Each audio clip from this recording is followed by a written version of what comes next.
আমরা যখন সরল অঙ্ক করি, তাই না, সরল অঙ্কের ক্ষেত্রে আমরা যে প্রক্রিয়া প্রতীকগুলো ব্যবহার করি প্লাস বন্ধনী প্রতীক ব্যবহার করি, এই বন্ধনী প্রতীক বা প্রক্রিয়া প্রতীকের কোনটার কাজ আগে করতে হবে, কোনটার কাজ পরে করতে হবে, কোন সিচুয়েশনে কোনটা করতে হবে, এই বিষয়টা আজকে জানবো। ঠিক আছে, আমরা সাধারণত বদমাস, BODMAS, বদমাস এই ফলো করি, অর্থাৎ ব্র্যাকেট অফ মানে এর ডিভিশন, মাল্টিপ্লিকেশন, এডিশন, সাবট্রাকশন, এই সিকোয়েন্স মেনটেন করি।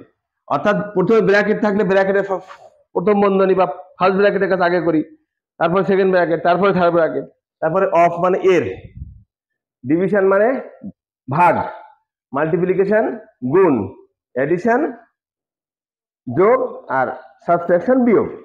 এই অফ এবং এম মানে অর্থাৎ অফ এবং মাল্টিপ্লিকেশন, এর এবং গুণ, এর অর্থ কিন্তু একই, এর অর্থ একই, এর যা গুণও তাই, অর্থাৎ গুণের নিয়মেই করতে হয়, এর কাজ গুণের নিয়মেই করতে হয়। তো এই এর এবং গুণে তাহলে আলাদা রাখলো কেন বলতো? এর কাজ কখন করতে হয়? ভাগের আগে করতে হয়, অর্থাৎ এই ভাগের আগে এর কাজ করতে হয়, ভাগের পরে গুণের কাজ করতে হয়। ভাগের আগে এর কাজ আর ভাগের পরে গুণের কাজ। তাহলে এর এবং গুণের ভিতরে পার্থক্যটা এটাই, যদিও অর্থ একই, কিন্তু পার্থক্যটা কি?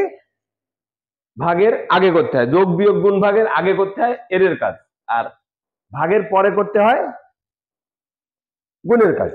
কিন্তু আমরা কিছু কিছু কেস যখন দেখবো এরকম যে গুণ এবং ভাগ একত্রে আছে, গুণ এবং ভাগ একসাথে আছে, এই ক্ষেত্রে কি করব? সাপোজ 8 গুণ 7 ভাগ 4, এই কাজটা আমরা কিভাবে করি বলতো? আমরা তো এখানে ভাগের কাজ আগে করা কথা, গুণের কাজ পরে করা কথা, কিন্তু একটা নিয়ম আছে যে যদি গুণ ও ভাগ একত্রে থাকে বাম থেকে ডান দিকে হিসাব করতে হয়। যদি গুণ এবং ভাগ একত্রে থাকে তাহলে বাম থেকে ডান দিকে হিসাব করতে হয়, তাহলে আমাদের সহজ হয়। এখানে 7কে 4 দিয়ে ভাগ করা একটু কঠিন, ভাগ করলে হবে না তা না, এখানে ভাগ করে পরে গুণ করলেও কিন্তু অ্যান্সার একই আসবে। কিন্তু আমার সহজ করার জন্য নিয়মটা কি আছে? গুণ এবং ভাগ একত্রে থাকলে বাম থেকে ডান দিকে হিসাব করতে হবে, বুঝেছ? তাহলে এখানে আমি গুণ আগে করতে পারবো, তারপরে ভাগ করতে পারবো। ঠিক আছে, তার মানে 7 8 আচ্ছা, এটা কেন করতে পারবো বলতো? আমি যদি ভাগের কাজ আগে করতে চাই তাও কিন্তু করতে পারবো। আমি এই এই এই যে বিষয়টা আছে না, 8 গুণ 7, আমি তো এই 7কে 4 দিয়ে ভাগ করতে পারছি না, তাহলে আমি এই 7 গুণ 8কে 8 গুণ 8 গুণ 7কে 7 গুণ 8ও লিখতে পারি। যদি এরকম করি তাহলে তো ঝামেলা নাই। এবার যদি ভাগের কাজ করি তারপরেও কিন্তু অ্যান্সার একই আসবে, কারণ এখানে বিনিময় বিধি মেনে চলে। ঠিক আছে, এটাকে গুণ্যকে গুণক এবং গুণ্যকে গুণ্য গুণক স্থান পরিবর্তন করলে গুণফলের পরিবর্তন হয় না, তাহলে আমি এটা উল্টা লিখে এখন ভাগ আগে করতে পারি। তো এটা কথা না, কথা হচ্ছে গুণ এবং ভাগ একসাথে থাকলে বাম থেকে ডান দিকে হিসাব করতে হবে, বুঝেছো? এটা ক্লাস 4 এর বইতে একদম স্পষ্ট বলা আছে,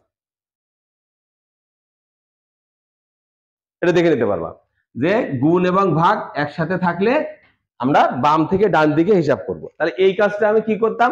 প্রথমে গুণ করে পরে ভাগ করতে পারতাম। আবার একটা কেস দেখো, মনে করো 15 বিয়োগ 7 যোগ 8, এটার অ্যান্সার কত হবে বলতো?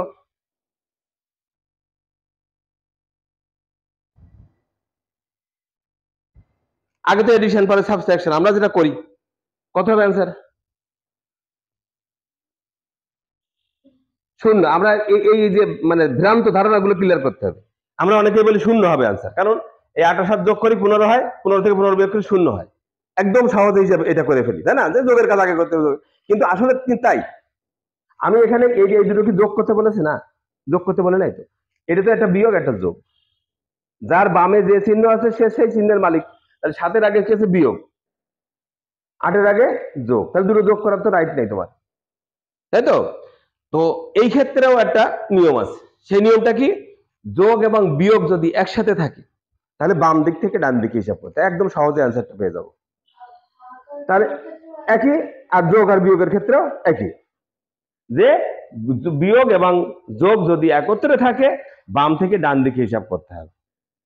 ঠিক আছে, তাহলে বাম থেকে ডান দিকে হিসাব করলে কি হতে, আগে এটা থেকে বিয়োগ বিয়োগ করো, কত হয় 8, তাই তো, আর যোগ 8 ইকুয়াল টু দেখো 16 হবে।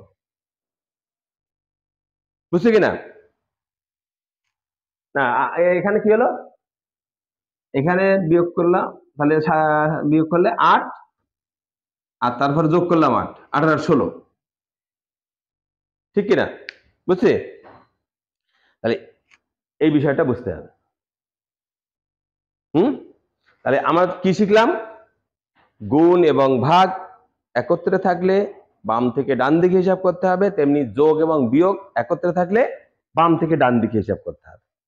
আর এই কাজটা কিন্তু আরো ভাবে করা যেত, যদি যোগের কাজ আগে করতে হয় তাহলে যোগটাকে আমি এক জায়গায় নিয়ে আসবো, বিয়োগটাকে আলাদা নিয়ে যাবো। এই কাজটা আমাদের এইভাবে করবো, 15 যোগ 8 বিয়োগ 7, ঠিক কিনা? যোগের কাজটা আবার আগে করতে হবে, তারপরে বিয়োগের কাজ। তাহলে এবার যোগের কাজটা আগে করি, কত হয় 15 8 কত, 8 5 13 3 23 বিয়োগ 7, তাও কিন্তু হবে এই 16। দুই নিয়মে করা যাবে। আমার দুটো নিয়ম, একটা আছে যদি ধারাবাহিক ভাবে করতে পারি, যত বাম থেকে ডান দিকে হিসাব করতে পারি, যেটা যেটা থাকবে পর পর করতে করতে যাবো, ঠিক আছে, এইটা একটা নিয়ম। আরেকটা নিয়ম, যোগের গুলো আলাদা করব, বিয়োগের গুলো আলাদা করব, আলাদা হবে। আচ্ছা আরেকটা খেয়াল করো, মনে করো 8 বিয়োগ 7 বিয়োগ 2, এইটা যেমন ফার্স্টে এটা বিয়োগ করে দেওয়া হয়, তার থেকে এটা বিয়োগ করতে পারি, অথবা কি করতে পারি, এই 8 বিয়োগ এই 7 যোগ 2, যেগুলো সংখ্যা বিয়োগ করতে সেগুলো আবার যোগ করতে হবে, যোগ করে বন্ধনী ভুক্ত করতে হবে, তাহলে আমরা সমস্যার সমাধান করতে পারবো। ঠিক আছে, যাই হোক, আমরা সিম্পল একটা জিনিস বুঝবো যে বাম থেকে ডান দিকে হিসাব করতে হবে। ঠিক আছে, যোগ বিয়োগ এবং গুণ ভাগের ক্ষেত্রে এটা ফলো করবো। ঠিক আছে, মানে অঙ্ক যে বদমাসের নিয়মে করলে হবে না তা না, কিন্তু অনেক সময় কঠিন হয়ে পড়ে বা ভাগ মেলে না, তখন এই নিয়মটা ফলো করলে ইজিলি করা যাবে। ঠিক আছে, আচ্ছা এবার দেখো আরেকটা জিনিস, আমরা সাধারণত ব্র্যাকেটের আগে যদি কোনো চিহ্ন না থাকে তাহলে কি বুঝি আমরা, বলো তো কি বুঝি? গুণ নাই এর বুঝি না, ব্র্যাকেটের আগে কোনো চিহ্ন নেই। সাপোজ এটা 2/3 ব্র্যাকেট 3/4 যোগ 5/7, এইটা হ্যাঁ, গুণ নাই এর, বলতো এর বুঝি। এবং এটাও কিন্তু স্পষ্ট করা আছে বইতে, বইয়ে একটা উদাহরণ দেখবা, উদাহরণে ওখানে এই ব্র্যাকেটটা উঠাই দিয়ে ওখানে এর ব্যবহার করা হয়েছে। আমি গুণ ব্যবহার করলে তো অ্যান্সার একই আসবে, কিন্তু সাপোজ এখানে একটা ভাগের কাজ থাকলো, সাপোজ এর পরে আরেকটা ভাগ চিহ্ন আছে, তাহলে ভাগের কাজটা তো এর পরে করতে হয়, আগে তো এর কাজ করতে হবে, তখন একটা ঝামেলা বাঁধবে। ঠিক আছে, এই জন্য ব্র্যাকেটের আগে যদি কোনো চিহ্ন না থাকে আমরা কি করব, এর ধরে নিব, যদিও এর এবং গুণ একই, কিন্তু যদি ওই সাথে ভাগ থাকে তাহলে ওই এর কাজটা আগে করে পরে ভাগের কাজটা করতে হবে। এবং 30 নম্বর পৃষ্ঠা কিন্তু উদাহরণটা খেয়াল করবা, ওখানে কিন্তু এটা স্পষ্ট বলা আছে যে ভাই মানে ব্র্যাকেটের আগে যদি কোনো চিহ্ন না থাকে এর ব্যবহার করতে হবে।